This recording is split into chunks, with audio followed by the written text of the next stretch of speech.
여러분들은 혈당 관리하면서 어려움을 겪은 순간이 언제였나요? 유튜브에서 좋다는 거 다 따라해봤는데도 혈당 재보면 오히려 올라가 있어 속상했던 경험, 이런 거 저만 있었던 거 아니죠. 혈당에 좋다는 식습관이나 생활습관을 시도해도 크게 달라지지 않은 이유가 있습니다. 아무리 좋은 걸 시도하더라도 나도 모르게 혈당에 나쁜 영향을 미치는 나쁜 습관들을 교정하는 것이 더 중요하기 때문입니다. 애초에 병이라는 것이 뭘 해서 생긴 거라면 그걸 안 해야 원인이 사라지는 거잖아요.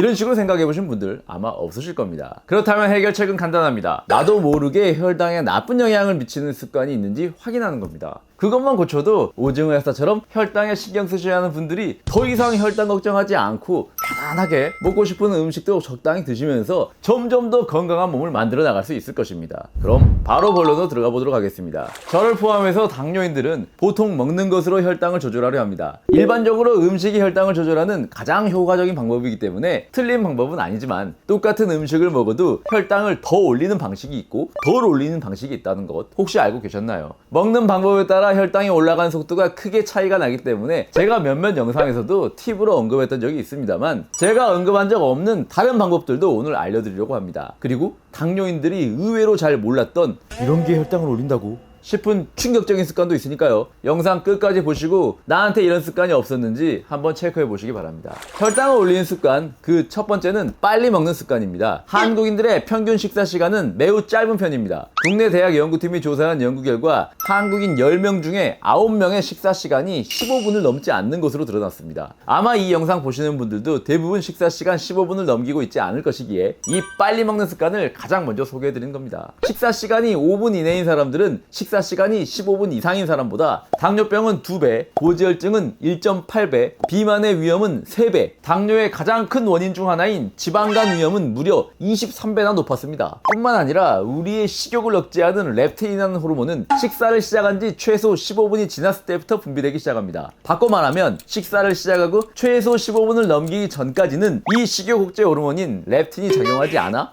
포만감을 느끼기가 힘들다는 것입니다. 포만감이 느껴지지 않으면 과식을 하게 되고 과식은 혈당을 올릴 뿐 아니라 각종 대사질환들도 부르게 됩니다. 그리고 몰아서 먹는 것도 빨리 먹는 것만큼 나쁜 습관인데요. 사람이 보통 하루에 먹는 양은 정해져 있습니다. 그런데 끼니를 불규칙적으로 거르게 되면 3끼에 나눠 먹을 양을 2끼에 나눠 먹게 되는데요. 이것은 필연적으로 과식을 부르고 과식을 하게 되면 급격하게 치솟은 혈당으로 인해 인슐린 저항성이 증가해 당뇨의 위험을 높입니다. 또한 과식을 해서 생긴 포만감으로 인해 다음 식사가 지연되고 결국 늦은 시간에 과식을 하는 야식을 부르게 됩니다. 야식까지 하게 되면 다음날 아침까지 소화가 잘 안 돼요. 공복혈당도 오르고 그 다음날 아침 식사도 거르게 되고 또 점심을 과식해서 몰아먹는 이런 악순환이 계속 반복됩니다. 국내 연구팀이 2011년, 2012년 국민건강영양조사를 기반으로 한 연구 결과 아침을 거르면 점심 식사 후 혈당 수치가 큰 폭으로 증가해 당뇨 전 단계로 진입할 가능성이 대략 25%나 더 높은 것으로 드러났습니다. 그런데 아침을 챙겨 먹고 싶어도 정신없고 바쁘니까 아침에 선식이나 과일 주스 같은 액체를 드시는 분들도 계시는데요. 액체는 흡수가 잘 되기 때문에 당이 몸에 빠르게 흡수되어 혈당 스파이크를 일으킬 가능성이 매우 높으니 아침은 무조건 간단하게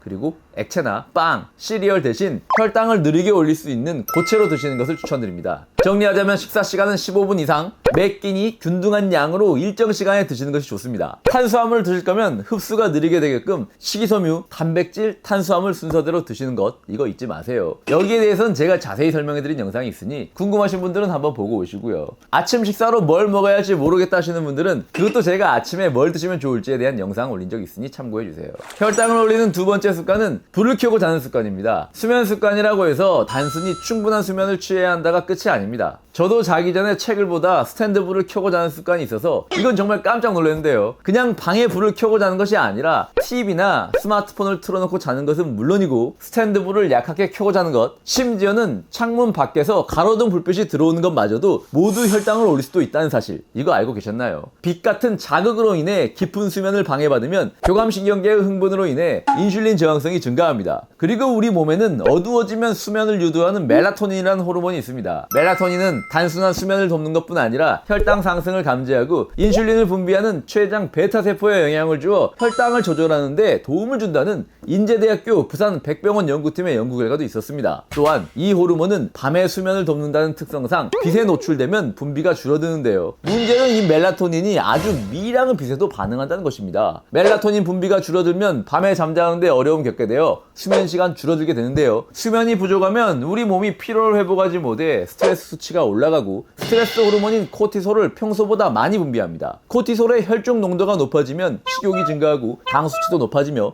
이것은 또 인슐린 저항성을 증가시키죠. 코티솔에 관해 더 자세히 알고 싶으시다면 지난 영상 링크 걸어놓을 테니까요. 이거 참조해주세요. 수면 시간에 관한 흥미로운 연구 결과도 있었는데요. 4.5시간 잔 사람이 8.5시간 잔 사람보다 인슐린 민감성이 23%나 감소하고 당뇨의 위험은 16%나 증가했다는 결과가 나타났습니다. 그런데 4.5시간 잔 사람들이 잠을 보충하니 8.5시간 잔 사람들과 비슷한 수준으로 회복되었습니다. 그러니 충분한 수면 시간을 확보하는 것이 무엇보다도 중요하다고 할 수 있겠네요. 하지만 그렇다고 너무 많이 자는 것도 활동량을 줄여 혈당에 좋지 않은 영향을 준다는 연구 결과도 있으니 개인차는 있겠지만 대략 하루에 7시간에서 8시간 정도의 수면 시간을 지키려고 노력하셔야 합니다. 또한 국내 연구팀이 잠드는 시간과 당뇨 발생 위험의 연관성에 대해서 12년 동안이나 추적 관찰한 결과 새벽 1시 이후에 잠드는 사람은 11시 전에 잠드는 그룹에 비해 당뇨 발생 위험이 평균 34%나 더 높았습니다. 특히 65세 이상이거나 인슐린 저항성이 높은 당뇨 고위험군은 그 위험이 최대 400%까지나 증가했습니다. 그리고 코골이 있으신 분들도 주의하셔야 하는데요. 국내 연구팀이 코골이와 당뇨의 연관성을 조사한 결과 코골이 환자의 당 수치가 33%나 더 높았다는 연구 결과도 있었습니다. 코골이는 단순 잠버릇을 넘어서 수면 중 산소 포화도를 떨어뜨리고 체내 이산화탄소 농도를 높여 역시 코티솔 분비를 초래하고 수면의 질을 크게 해쳐 인슐린 기능을 떨어지게 만들기 때문입니다. 정리하자면 주무실 때 암막 커튼이나 안대를 활용해서라도 완벽하게 소등하고 TV나 스마트폰을 틀어놓고 주무시지 마세요. 또한 가능하면 11시 이전에 7시간에서 8시간씩 충분히 주무시는 것을 권해드립니다. 앞서 말씀드린 두 가지 습관 외에도 추가로 알려드릴 만한 의외의 습관들은 밥 먹고 바로 눕기와 약물 복용이 있습니다. 나이가 들수록 근육이 빠지는 것은 당연한 일이지만 근육이 빠지게 되면 생기는 질환들이 너무 많아서 이제 근감소증은 비만처럼 질환으로 분류된다는 거 이거 들어보셨어요? 낮아진 근육량은 당뇨를 유발하고 또 당뇨는 근감소증을 유발하는 악순환으로 인해 당뇨 환자에게 밥 먹고 바로 눕지 않고 몸을 움직이는 운동은 선택이 아닌 필수입니다.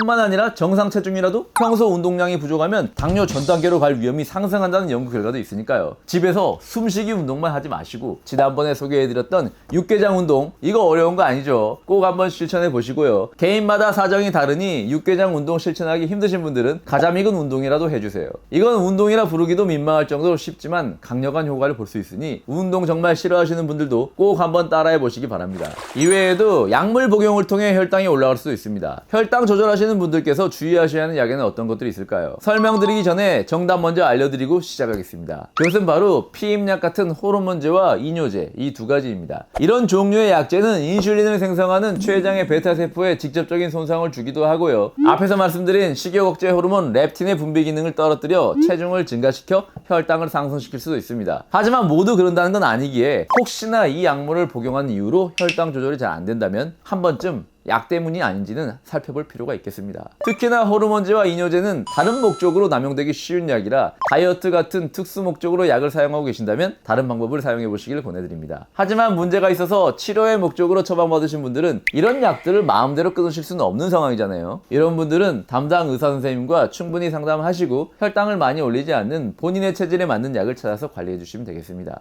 그리고 평소에 혈당을 더 주기적으로 체크해서 혹시 혈당 조절이 갑자기 안 되는지 이런 것도 좀 신경 써서 관리해 주시면 좋습니다. 오징어 약사는 당뇨인으로서 당뇨를 꼭 나쁜 일이라고 생각하지 않고 생활 습관을 바로잡을 기회로 받아들이고 있습니다. 당뇨에 걸릴지 말지는 제가 선택할 수 없었습니다. 하지만 당뇨를 계기로 건강한 습관을 들여 더 건강해질지 아니면 병에 걸렸다고 손을 놔버릴지 이건 제가 선택할 수 있는 것이니까요. 여러분들도 저와 함께 나쁜 습관들을 교정해서 혈당도 낮아지고 건강도 좋아져 다른 질환들도 예방할 수 있기를 바라겠습니다. 그럼 다음 시간에 더 건강해져서 만나요.